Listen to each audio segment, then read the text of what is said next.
Putain, pour une fois que je reste jusqu'au bout, il n'y a pas de scène post-générique. Bonjour à tous, je suis Critique Masqué, ce soir on va parler de Wonder Woman, le dernier film du DC Cinematic Universe. Alors Wonder Woman, de quoi ça parle? Ça parle de Wonder Woman, Diana, qui reçoit un colis alors qu'elle est curatrice au Louvre à l'époque moderne, et dans le colis il y a la photo d'elle à la Première Guerre mondiale, avec un petit mot de Bruce Wayne qui lui dit « j'aimerais bien connaître l'histoire derrière cette photo ». Et donc le film va être un flashback de qu'est-ce qui s'est passé dans la vie de Diana depuis sa tendre enfance pour qu'elle se retrouve à se battre durant la Première Guerre mondiale. Voilà, donc je pense que le film ne plaira pas à tout le monde. Je vais faire une partie spoiler un peu plus tard, mais là je vais être dans les généralités, vous êtes tranquille, si vous n'avez pas vu le film, vous pouvez regarder. Je trouve que ce film est très bon. J'ai vraiment apprécié, j'ai pris mon pied. Je pense qu'il plaira pas à tout le monde, comme je voulais le dire, mais moi il m'a plu, il est ancré dans une vraie sincérité, il est épique, c'est un film qui est sérieux et qui essaye d'être grand, qui essaye d'embarquer le spectateur dans une vraie épopée. Et ça m'a vraiment... je trouvais que pour plein de bonnes raisons, ça m'a embarqué. Après, il y a des défauts, je vais en parler, mais voilà. C'est un film qui mélange plusieurs genres, donc qui mélange le film de super-héros, clairement, qui mélange le péplum, qui mélange le film de guerre, qui mélange le film moyenâgeux, presque médiéval, par moments. Et il fait chaque genre avec vraiment un vrai respect, un vrai sérieux, qui m'a vraiment fait plaisir. Les personnages sont vraiment excellents, et je trouve que le film fonctionne majoritairement par les personnages. Il y a Wonder Woman qui est campée par Gal Gadot, qui est extraordinaire. Moi, je trouve qu'elle incarne ce super-héros de manière mais parfaite, parce que voilà, elle a cette touche de gravité à des moments qu'il faut, elle a cette naïveté à certains moments aussi. Je trouve que le personnage évolue très bien, et à chaque moment marquant de son évolution, elle arrive à vraiment marquer le coup en termes de jeu et de faire ressentir une certaine forme de maturité qui s'en dégage. Je trouve vraiment génial. Il y a Chris Pine qui joue son collègue, un soldat britannique, enfin américain, je trouve que l'alchimie entre les deux fonctionne très très bien. C'est très bien écrit, cette relation entre les deux personnages. Voilà, il y a une espèce d'attirance mutuelle assez sobre qui est disséminée tout au long du film. C'est pas ostentatoire, c'est pas ringard. J'ai été assez touché par ces deux personnages. La galerie d'autres personnages qui gravitent autour fonctionne bien. J'ai une petite réserve sur les méchants, mais j'en parlerai un peu plus tard, dans la partie spoiler plutôt. Voilà, c'est un film, ce que j'aime bien, c'est qu'on est à une époque du film de super-héros qui est un peu en train de se poser des questions. Alors il y a les Marvel qui appliquent toujours la même recette, qui deviennent un peu usants, je trouve. T'as des films comme Deadpool qui sont carrément en mode second degré à mort, on détourne le genre, on a tellement tout compris qu'on se fout de la gueule de chaque gimmick.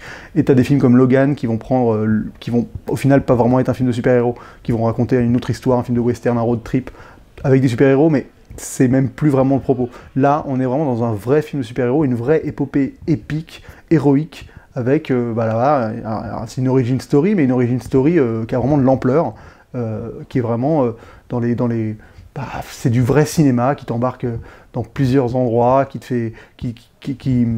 aborde plusieurs thématiques, et de manière vraiment assumée, grandiose, quoi. Et ça, pour le coup, j'ai vraiment été capté par cette volonté du film de proposer un vrai film de super-héros grandiose, grand spectacle, pas bête, il prend pas le spectateur pour des cons. Il y a des moments où tu penses avoir que tu as compris des ficelles, et finalement le film arrive toujours à te surprendre. Donc j'ai été vraiment agréablement surpris par ça. Je trouve qu'il y a aussi, c'est un film assez politique, mine de rien, donc il y a toute une partie sur le féminisme qui est assez bien traitée, qui est très léger, qui est dans des moments d'humour, mais ça fait plaisir. Donc c'est Patty Jenkins, la réalisatrice, qui avait réalisé Monster en 2003, donc ça date, un film Five que j'ai pas vu entre-temps. Et c'est vrai qu'on sent que c'est une femme qui réalise ce film, bon déjà parce qu'il y a vraiment déjà personnage héroïque féminin, mais c'est traité d'une manière assez inhabituelle dans les blockbusters, la relation entre elle et Chris Pine. On sent qu'on est toujours dans le point de vue de la femme, et qu'on tourne un peu en dérision des gimmicks d'hommes, et c'est assez jouissif et agréable, faut l'avouer. Voilà, il y a toute une petite blague sur le pénis, où le mec passe clairement pour un... Enfin, c'est assez drôle, cet humour là-dessus fonctionne bien, le mec passe un peu pour un couillon, arrogant, mais à la fois touchant. Enfin, j'ai vraiment bien aimé. Ils prennent le temps de développer des personnages dans des vraies séquences posées de dialogue, qui sont pas forcément en lien avec l'histoire ou l'intrigue. C'est ça qui est aussi agréable, c'est juste pour faire vivre les personnages au sein de séquences comme ça, qui leur donnent beaucoup plus de cachet, quoi. Moi, j'avais envie de je me suis attaché à eux. Après, il y a quand même des défauts, hein. Pour moi, il y a les effets spéciaux sont assez perturbants dans le film, je dois l'avouer, parce que je sais pas si c'est vraiment une volonté que ce soit un peu mal fait, pour coller à l'esprit comic books, mais il y a des fois, ça pique un peu les yeux, quoi. Franchement, pas tout le temps, mais il y a des moments, j'avais l'impression d'être dans Captain Sky, quoi, le film avec Jude Law qui est sorti à belle lurette, où ce qui était entièrement en fond vert et qui se sentait genre un peu Sin City style. Et là, c'est un peu ça par moment. Genre, il y a une séquence avec Chris Pine dans un avion qui largue des bombes. Ça fait très très bizarre en termes d'effets spéciaux, donc j'ai été un peu surpris. Je trouve que voilà, ça se sent, ça se voit. Est-ce que c'est un parti pris ou pas? J'ai pas réussi à vraiment me rendre compte, ou est-ce que c'était juste pas très bien fait? Faut savoir que le film a été fait avec 120 millions de dollars, ce qui est pas beaucoup, ce qui est presque le même budget que Power Rangers par exemple, et qui est 2 fois moins que Batman Superman. Donc quand tu vois le même budget que Power Rangers, le film par contre envoie beaucoup plus, enfin, te propose beaucoup plus de spectacles qu'un film comme Power Rangers que j'ai déjà défoncé précédemment. Après, autre chose que j'ai pas forcément adhéré, les scènes de bataille pure, on sent que c'est du sous Zack Snyder avec cette espèce de ralenti, hyper ralenti, après on réaccélère, avec cette caméra qui fait des zooms. Je sais pas, j'ai pas trouvé l'esthétique des combats. J'ai l'impression qu'elle a voulu rester dans ce que Zack Snyder installe dans ce DC Cinematic Universe, mais sans vraiment maîtriser totalement son propos et sans apporter réellement sa propre touche. Je sais pas. Ils sont pas mal filmés non plus, ils sont lisibles, mais j'ai pas réussi à sentir, par exemple, il y a une scène de bataille qui est assez similaire à celle dans l'entrepôt avec Batman dans Batman Superman, qui est extraordinaire dans Batman Superman, faut l'avouer, et là, elle n'est pas aussi jouissive, elle manque de lisibilité un peu, les actions sont un peu moins peut-être violentes, enfin voilà, c'est pas toujours extrêmement bien maîtrisé, j'ai pas forcément adhéré au parti pris graphique des scènes de baston, mais faut avouer que c'est pas non plus dérangeant, mais c'est pas un plus pour le film non plus.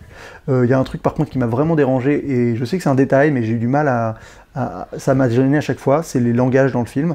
Donc on est pendant la Première Guerre mondiale, ce qui est au passage une des meilleures idées du film, en fait, de passer son histoire dans cette Première Guerre mondiale, parce que c'est déjà une période de l'histoire qu'on n'a pas vue souvent au cinéma, pas tant que ça, beaucoup moins que la Deuxième Guerre mondiale qui a été surexploitée, et surtout, un film de super-héros qui se passe à cette période, c'est totalement inédit, et moi qui sors en plus des BD Sentinelle, ça m'a vraiment fait plaisir de voir Wonder Woman dans les tranchées, quoi. J'ai trouvé que ça m'a vraiment parlé, et donc pour revenir à la question de langage, tout le monde parle anglais dans ce film, les langages c'est géré de manière totalement bas les couilles, genre les Allemands, les soldats entre eux se parlent anglais, les généraux allemands entre eux se parlent anglais, tout le monde se parle anglais, donc à un moment t'as Chris Pine pour se faire passer pour un Allemand, il parle juste en anglais avec un accent allemand.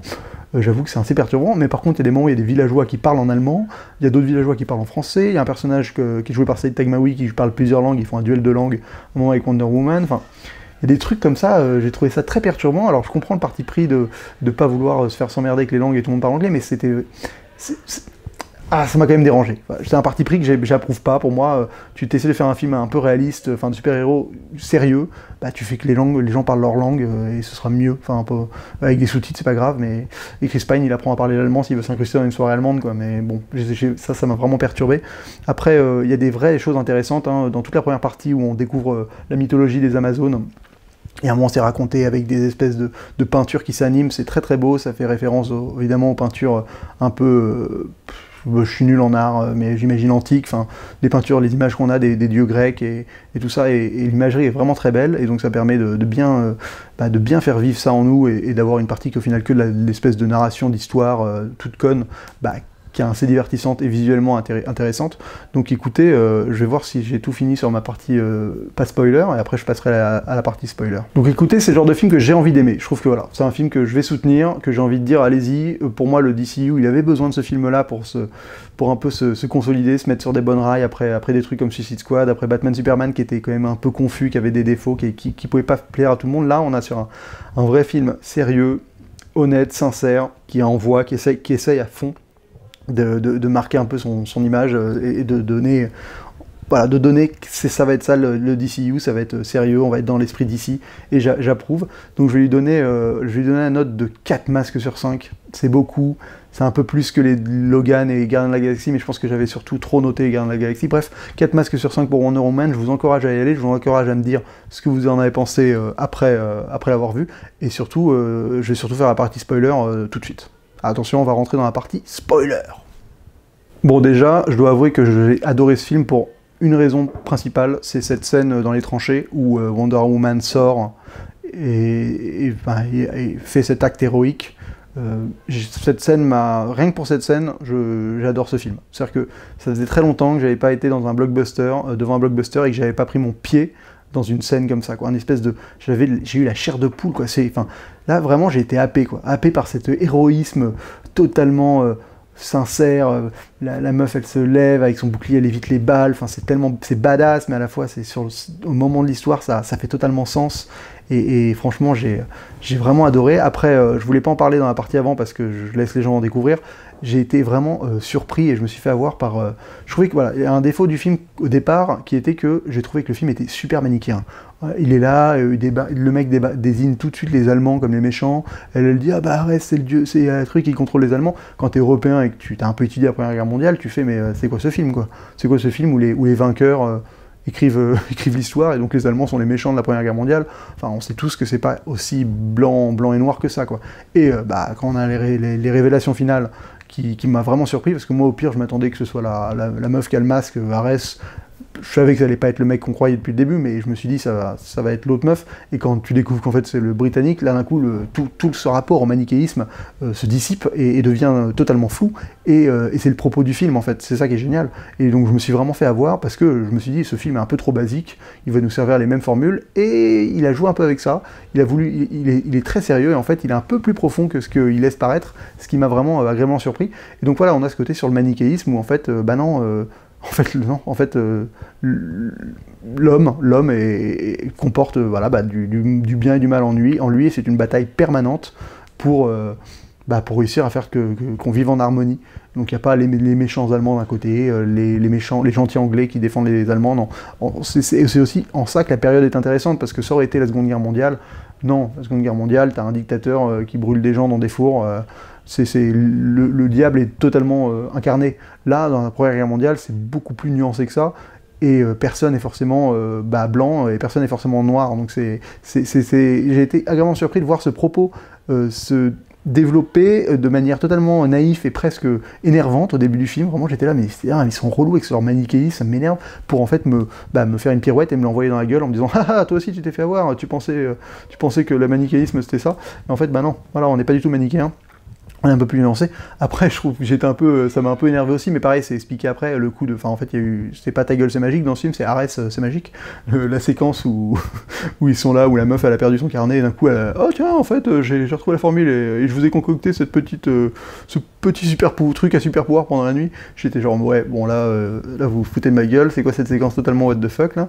Et en fait, évidemment, elle est expliquée plus tard, parce que c'est Ares qui leur murmure des trucs à l'oreille, donc c'est un peu un Ares, c'est magique, mais vu que c'est expliqué, ça m'a pas dérangé, et encore une fois, il y a cette volonté d'être dans le sérieux et de respecter le public avec non, on vous sort pas juste une scène comme ça parce qu'on est un peu paumé dans l'histoire et il faut qu'on arrive à raccrocher les wagons. C'est voulu, c'est une décision volontaire, c'est un beau voyage qu'on vous offre, bien écrit, bien ficelé. Et ça m'a fait plaisir parce que le DCCU, ou DCU, je sais jamais, nécessitait d'avoir un film un peu bien posé, quoi. Un film, voilà, on est ailleurs, on n'est plus dans le Superman Man of Steel qui était un peu du Nolan avec des flashbacks en pagaille qui se mélangeaient différentes timelines, machin. C'était simple à comprendre, hein, mais bon, il n'était pas forcément hyper harmonieux, avec Batman, Superman qui était un peu confus avec tous ces storylines, heureusement qu'il y a la version Extended Cut, avec Suicide Squad qui est un énorme bordel. Là au moins il nous offre un vrai film qui est bien rythmé. Alors il y a plusieurs évolutions, moi j'ai bien aimé toute la première partie des Amazones, t'en prends plein la gueule, tu découvres plein de choses, c'est génial. Toute la partie poisson hors de l'eau en mode Thor, où elle débarque à Londres, ça m'a pas dérangé. Je comprends que l'humour peut en irriter certains, parce que d'un coup tu changes totalement de registre, quoi. Tu tombes dans un espèce de Thor où t'as Wonder Woman qui débarque, qui comprend pas les effets coutumes et qui fait des gaffes et qui s'habille bizarrement, et c'est rigolo. Mais j'ai trouvé que le propos est intéressant, parce que déjà il y a quand même le petit discours féministe dessus qui mérite d'être entendu et que je trouve plutôt bienvenu. Voilà, les petites pics qui balance à la société actuelle, à la société de l'époque, qui peut totalement faire écho à la société actuelle, ne tombent pas à l'eau, quoi. Ont vraiment un écho aujourd'hui, et ça vaut le coup. Après, je trouve aussi que Le personnage de la secrétaire fonctionne très bien, c'est un petit, tu vois, elle apparaît pas beaucoup, mais je trouve qu'elle est, l'humour qu'elle en dégage marche bien. Voilà, après Wonder Woman passe un peu pour une gourde, mais je peux comprendre. Il y a tellement un décalage entre son monde, la manière dont elle a été élevée, elle a grandi, et d'un coup tu te retrouves à Londres en 1918. Oui, je comprends. Ça m'a pas sorti du film, ce côté humour un peu poussé, et je préfère avoir des séquences où d'un coup on te dit pendant 10 minutes, bon, on va faire une vraie séquence où elle découvre la vie londonienne et ça va être drôle, un peu drôle, que quand on te sort des blagues en plein milieu des combats, quoi. Là au moins les séquences, on va dire que les séquences sérieuses sont sérieuses, et il y a des moments où c'est un peu plus léger, mais parce que voilà, c'est comme ça, la vie c'est aussi des fois drôle, et des fois c'est tragique comme la guerre. Donc ça j'ai bien aimé, le dosage je l'ai trouvé bien harmonieux, voilà, à l'inverse des Marvel qui maintenant font des blagues entre deux coups de poing, et c'est vraiment, ça peut être imbuvable comme dans Doctor Strange où j'en pouvais plus, quoi. Donc ça franchement je trouve que j'ai adhéré à cette partie. La partie préférée du film pour moi, c'est toute la partie Première Guerre mondiale assumée jusqu'à, avec cette énorme scène de baston qui finit avec l'explosion de l'église et tout. Là, franchement, elle se révèle totalement. Au final, ce qui est intéressant dans ce film, c'est que c'est en plus d'être avec ce propos sur le manichéisme, c'est un vrai parcours initiatique, quoi. C'est Wonder Woman, elle se révèle en tant que femme tout au long du film. Donc je sais pas si c'est une vraie lecture à faire ou si c'est moi qui fabule, mais il y a vraiment cette découverte de la sexualité, cette découverte de la force, de son corps, de sa puissance, et je pense que c'est assez inspirant pour les générations actuelles d'avoir un film sérieux posé qui vraiment, de manière épique, magistrale, te propose un parcours comme ça d'un héros aussi peut-être académique, mais académique dans le bon sens du terme, quoi. Un académisme noble, soigné, quoi. Et franchement, j'ai vraiment adhéré. Et j'ai été ébahi la plupart du temps, vraiment genre waouh, j'ai été avec elle. Je trouve, voilà. Après, on parle de la fin, donc déjà toute la partie incluse dans le manoir, bon, ça devient un peu confus, il faut l'avouer. L'histoire des langues, c'est perturbant à ce moment-là particulièrement. Et le combat final, je trouve la révélation géniale, parce qu'elle m'a vraiment surprise. Je trouve le boss de fin, on va les appeler comme ça, parce que maintenant c'est des boss de fin. Graphiquement, je le trouve intéressant. Ce côté mec qui se constitue une armure, voilà. Après je trouve que le combat c'est un peu compliqué, quoi. Il y a des trucs qui fonctionnent pas trop. Pour moi dans cette scène de fin, ce qui fonctionne pas, c'est déjà tout le côté avec Chris Pine qui doit arrêter l'avion. T'as l'impression qu'ils ont 10 000 autres moyens d'arrêter. Déjà pourquoi ils tirent pas sur les gens avant, enfin, t'as l'impression qu'ils veulent pas tirer sur les gens alors que tout le monde s'en branle de ce qui est en train de se passer. Là il y a juste un dieu qui est en train de se battre contre un autre dieu à 50 mètres, donc ils peuvent buter tout le monde, personne s'en rendra compte. Donc bon, il y a le sacrifice qui paraît un peu forcé, un peu... Voilà, là j'ai senti un peu le scénariste qui dit « Ah, on va leur faire tirer les larmes », et donc ça m'a... Émotionnellement, j'ai pas du tout été impliqué par ce passage-là, ce qui est dommage, parce que j'avais adoré l'alchimie entre les deux personnages depuis le début du film, mais là j'ai senti que c'était un peu forcé, qu'ils essayaient de me tirer un peu les larmes et les sentiments. Après, j'ai trouvé que le combat devient une espèce de... Ça ressemble un peu à la fin de Batman-Superman, avec cette espèce de glowy-boulga numérique, où ça se bat dans du feu et tout. J'ai pas trop adhéré à ce combat, quoi. J'ai un peu du mal avec ces boss de fin. Je trouve que là, la formule commence à être un peu éculée et à se voir, et c'est un peu dommage, honnêtement. Voilà, j'ai pas vraiment adhéré à ce boss de fin, mais bon, je dois avouer que ça reste pas catastrophique non plus, c'est pas rageant, c'est beaucoup moins dérangeant que le combat de Batman-Superman, que j'ai vraiment eu du mal avec ce combat-là, c'est déjà un poil plus harmonieux, mais ça reste un peu... c'est pas mon genre, quoi. C'est pas mon délire. Franchement, des gens qui se battent dans du feu, comme ça, avec... je sais pas. Mais après, voilà, ce que je trouve intéressant dans ce combat de fin, c'est aussi que c'est à la fois un combat physique et psychologique. Donc ça, mais c'est pas extrêmement bien foutu non plus. Enfin, mais la volonté, l'intention est intéressante. Le côté, on n'est pas juste là pour se taper dessus, on est là pour se convaincre de quelque chose. Et donc on alterne entre des moments où on se bat et des moments où on disserte sur est-ce que l'homme vaut le coup, le bien, le mal, tout ça.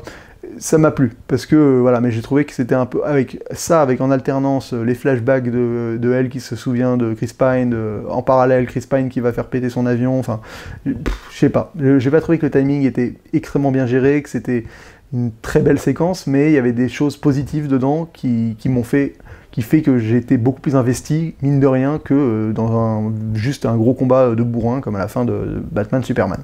Après, émotionnellement, j'ai pas été investi. J'ai été investi en termes de thématique. Thématiquement, j'étais là. Émotionnellement, j'y étais plus. c'est assez... voilà, je sais pas si ça fait sens, mais c'est assez intriguant, ça m'arrive pas souvent d'être partagé à ce niveau-là, dans plusieurs degrés d'appréciation d'un film. Après, il y a la toute fin où on revient à Paris, là, bon, là pour le coup, tu rentres dans le grotesque, où elle est là sur le toit du Louvre, à voir un truc à l'horizon, on voit pas ce que c'est, elle saute, c'est Paris, mais on voit rien, on comprend pas, et elle saute, peut-être que j'ai pas vu, je sais pas, et elle saute face à la caméra. Bon, c'est un peu dommage. Voilà, donc non mais globalement, bonne surprise, parce que j'aime bien, c'est un film, comme je l'ai dit, voilà, je vais finir par me répéter, mais c'est un vrai film qui essaye d'être noble, quoi. C'est un peu... pour moi, il fait un peu ce que faisait peut-être un peu...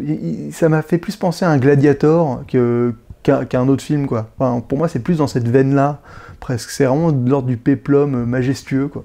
Donc je trouvais ça intéressant d'avoir... et dans un cadre rarement utilisé, Première Guerre mondiale, et je m'attendais... Voilà, c'est vrai que d'ici, ils ont le mérite d'avoir une vraie profondeur et une vraie exploration thématique intéressante pour chaque personnage. Donc quand tu compares le principe à Thor, à un moment c'est le même film presque, c'est quelqu'un qui vient d'une planète un peu de mythologique, ou un endroit mythologique qui débarque sur Terre et qui fait des conneries.